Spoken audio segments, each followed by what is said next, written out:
Hello, my name is Jennifer Robinson. I'm from Hanover, Pennsylvania. My Irish story is around 1802. We have Bridget Brabazon. And Bridget was married to Edward Neary, and about 1846 they decided to head towards the United States. And in 1847 they left early in the year. They brought along Bridget's father, John Brabazon. He would have been about 80 years old. They brought along their 6 children, and we all know it was the Great Famine of 1847. We know that they were headed towards Quebec, and they were the first, in part of that first wave of, there was a terrible typhus going around, and they started calling them the coffin ships. And they were part of that first wave of landing in Quebec.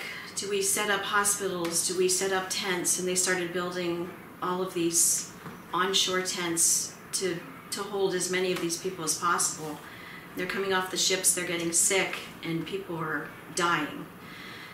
So during the journey of the Irish ship, Grandfather John passed away, was buried at sea. And we do know that from a record. And plus it's part of the family history.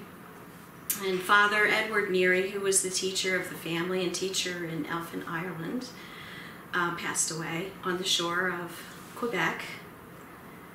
I'm sorry, it chokes me up, because I can't imagine what Bridget went through watching her husband and 4 of her children die in a matter of 4 or 5 days. And their bodies are not buried anywhere.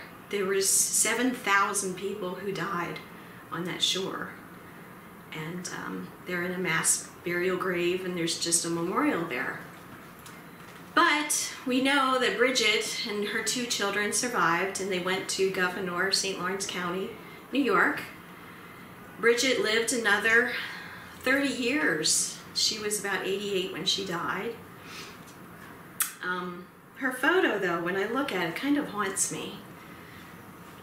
I can't imagine what she went through. Just looking at her, what she went through, what she lost.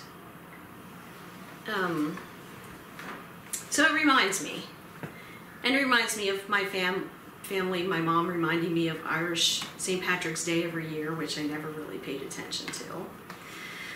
So we know that they went to St. Lawrence County, and also Jane, who was the daughter who lived, she survived, and she also married another Irish person from the McCabe family, who was also from Elfin, Ireland, who also immigrated the same year. I don't know enough about his history or his family, but I do know about mine.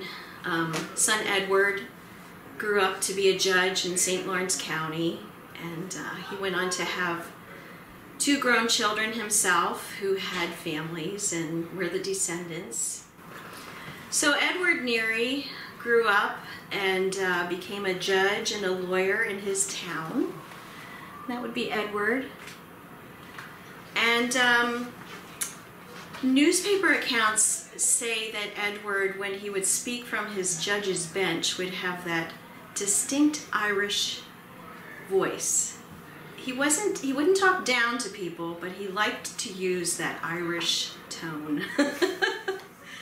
I do know that all of the photographs that I have of Edward have lots of family around him. And this would be Edward's house. It's a cabin he built in the Adirondacks, and he named it after Elfin, the town he came from. But it's very interesting to me that to see him with so much family around, because I think from his roots, what they must have left behind and what he lost when he was a child, that he just loved having all of these people, family members and friends, come visiting him a lot. So I think it's a testimony to whatever they must have gone through in those years. I don't have a lot of information about what they went through.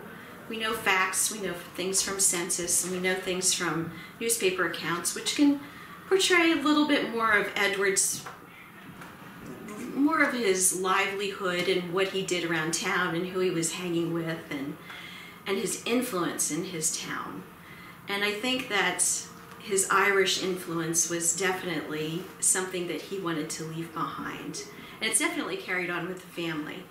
My mom was the big researcher in our family.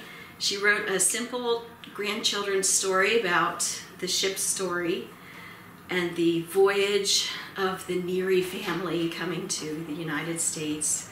And we read it every year on Thanksgiving, which I think it would be important for Edward to know and the Nearys to know that we still think about them and we still think about what they went through and what they left behind. And I hope my family gets to go see Ireland because we have roots there and our blood is there. We have people there who are family and buried there. So I'm looking forward to seeing Ireland very soon.